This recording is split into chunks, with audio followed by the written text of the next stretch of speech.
এখনো সময় আছে, তুমি সীমাকে বারণ করো। আবেগের বশে ও যা করছে তা কিন্তু ঠিক করছে না। আমি ওকে অনেক বুঝিয়েছি, ও কিন্তু বুঝবার চেষ্টাই করছে না। আচ্ছা বাবা, আজ তোমায় যদি কেউ অপমান করতো, আমি চুপ করে বসে থাকতাম? বলো। আমার শ্বশুরমশাই আমার কাছে বাবার মতন।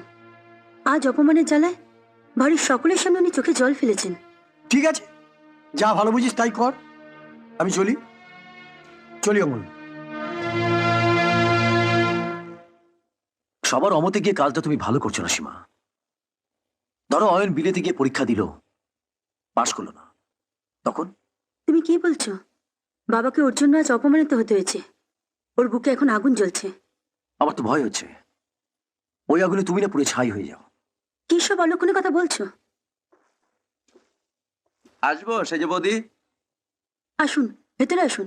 আপনাদের জন্যই আমরা অপেক্ষা করছি।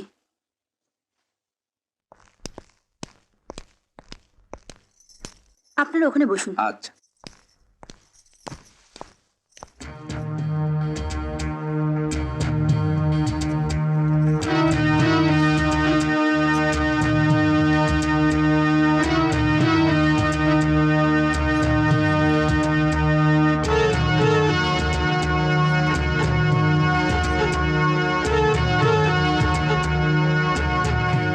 এই হারটা তো খুব সুন্দর, এটা আমি নেব সেজ বৌমা? না মা, যতক্ষণ না 1.5 লক্ষ টাকা পাচ্ছি, এর থেকে একটা গয়না নেওয়া যাবে না। এই একটা হার আমায় দিতে পারছো না? ডিজাইনটা কি সুন্দর। ঠিক আছে, এটার যে ওজন, সেই ওজনের একটা হার গলা থেকে দিয়ে দিন, আর এটা আপনি নিয়ে যান। এটা নিতে গেলে আমাকে সোনা দিতে হবে? তা তো দিতে হবে মা।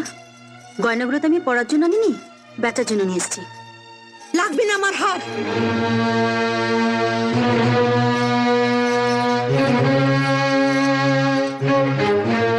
আরে এইগুলোর 4 কপি করে জেরক্স করে নিয়ে আয় তো। তোর মার আবার কি হলো?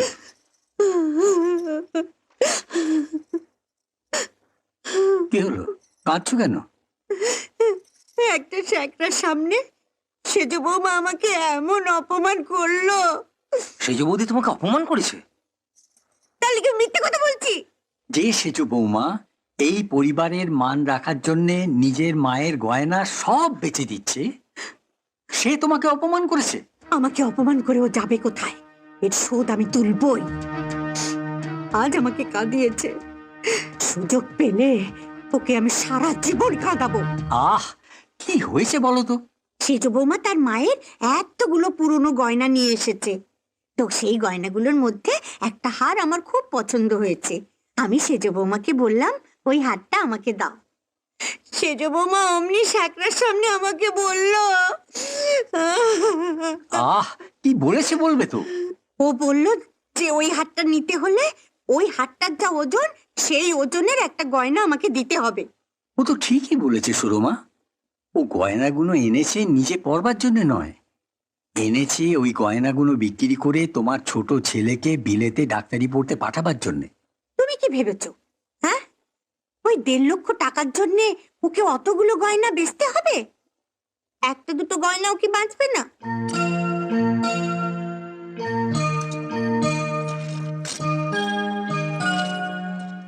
না সেজ বৌদি, পুরোটা হলো না। এতগুলো গয়না দিলাম, তবু হলো না? না, 1.5 লক্ষ টাকা পেতে হলে এখনো আপনাকে 3 ভরির মতো গয়না দিতে হবে। এখনো প্রায় 3 ভরি। কি করবে? হয়ে যাবে।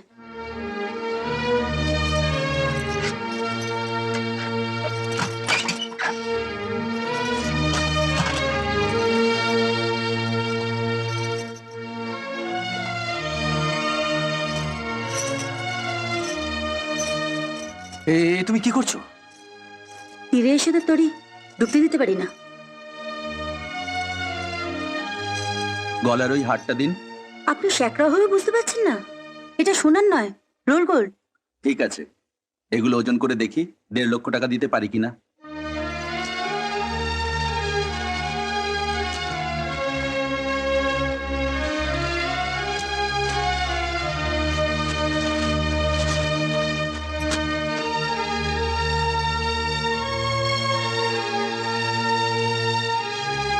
এই নিন বাবা, পুরো 1.5 লক্ষ আছে। নে নে, প্রণাম কর তোর সেজ বৌদিকে, কর।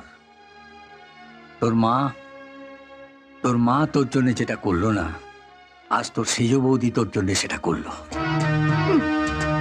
মায়ের দেওয়া এমন গয়না থাকলে আমিও দিয়ে দিতাম। তাছাড়া ওগুলো তো আমাদের পাও নাই। বিয়ের সময় ওর বাবা তো এতটুকুও গয়না দেয়নি। সোনা দেয়নি ঠিক কথা, কিন্তু সোনার টুকরো বউটাকে তো দিয়েছে। নে নে, প্রণাম কর তোর সেজ বৌদিকে। আগে বাবা মাকে প্রণাম করো। আমি কিছু টাকা দিয়েছি, এটা সত্যি কথা, কিন্তু বাবা মার আশীর্বাদ না পেলে তুমি বিদেশ যেতে পারতে না। থাক বাবা থাক। থাক থাক, হয়েছে। আমাকে আর লোক দেখানো প্রণাম করতে হবে না। যে তোকে টাকা দিয়েছে সেই সেজ বৌদিকে তুই 4-5 বার প্রণাম কর। আমাকে প্রণাম করতে হবে না। ওকে তো 1000টা প্রণাম করা যায়। প্রণাম পাওয়ার মতন যোগ্যতা সেজ বৌমার আছে। তোমার সেজ বৌমার কথা আর বলো না। শাশুড়ি হচ্ছে মায়ের মতো।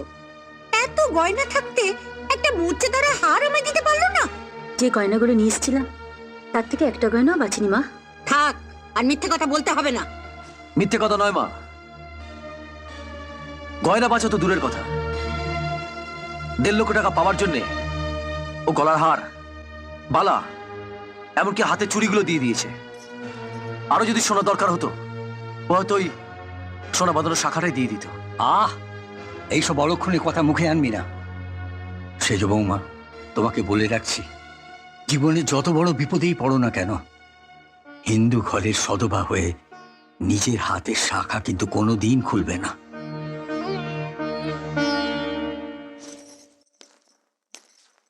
মা, দেখুন তো, আপনি সীমার কাছ থেকে ওর মায়ের এই হারটাই চেয়েছিলেন তো? ওই দেখি দেখি।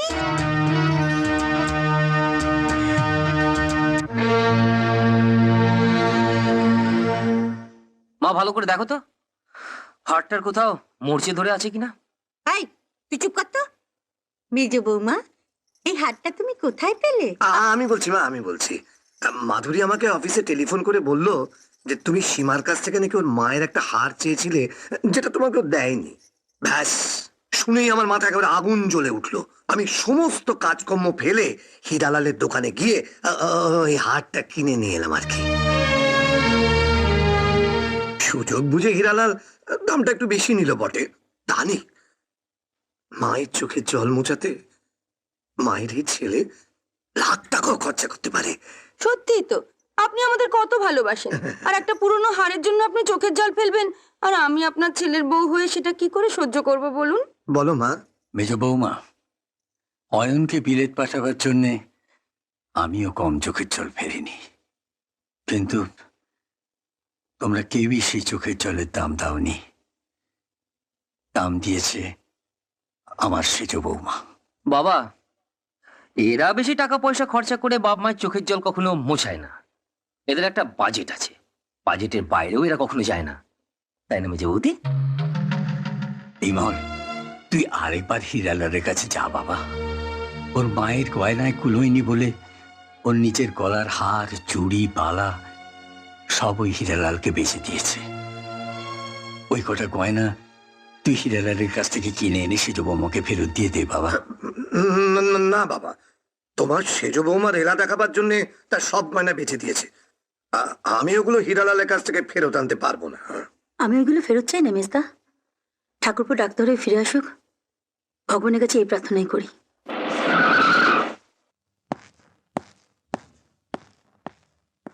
কোথায় যাচ্ছ? তুমি ঘরে যাও, আমি আসছি।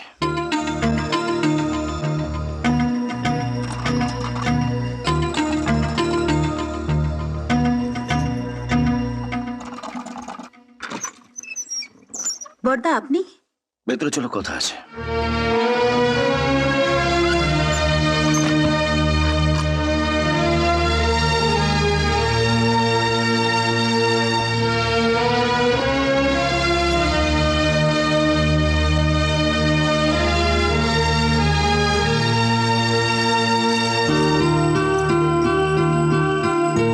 না, এগুলো আলমারিতে তুলে রাখো। বড়দা, আপনি আবার? বাবাকে তো আমি বলেইছিলাম অয়নকে বিলেতে ডাক্তারি পড়বার জন্য আমি 25,000 টাকা দেবো। তো এইটা আনতে তো 10,000 টাকা লেগেছে। তা আমি হিরালালকে বলেছি মাসখানেকের মতো আমি টাকাটা দিয়ে দেবো। না ধরো, রাখো। তুমি আবার ওকে টাকা দেবে কেন? তুমি জানো কত চোরাই গয়না কেনে? জানি, কিন্তু এগুলো তার চোরাই গয়না নয়। তুমি ওকে টাকা দেবে বলতে গেলে কেন? জোরসে একটা ধমক দিলেই সব গয়নাগুলো এমনিতেই দিয়ে দিত। তা হয়তো দিত, তবে ওভাবে ধমক দিয়ে গয়না নেওয়াটাকে ঘুষ নেওয়া বলে। তোরা তো জানিস সেটা আমার স্বভাব নয়। এই যুগের পুলিশ অফিসার হয়ে তুমি যে কেন এমন হলে? সোনামল, তোদের সবার সামনেই তো আমি বাবাকে বলেছিলাম অয়নের বিলেতে ডাক্তারি পড়ার জন্য আমি 25,000 টাকা দেবো। আজ 10,000 টাকা খরচ হয়েছে। তোরা কিন্তু এখন আমার কাছে 15,000 টাকা পাবি।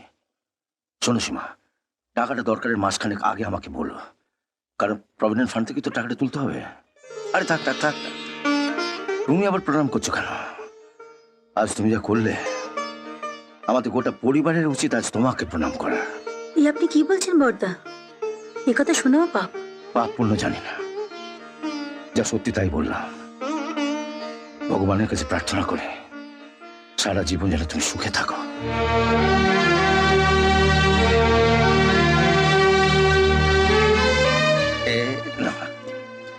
থ্যাংক ইউ জেঠুমনি। এবার কিন্তু ফার্স্ট হওয়ার চাই। হ্যাঁ, আসি।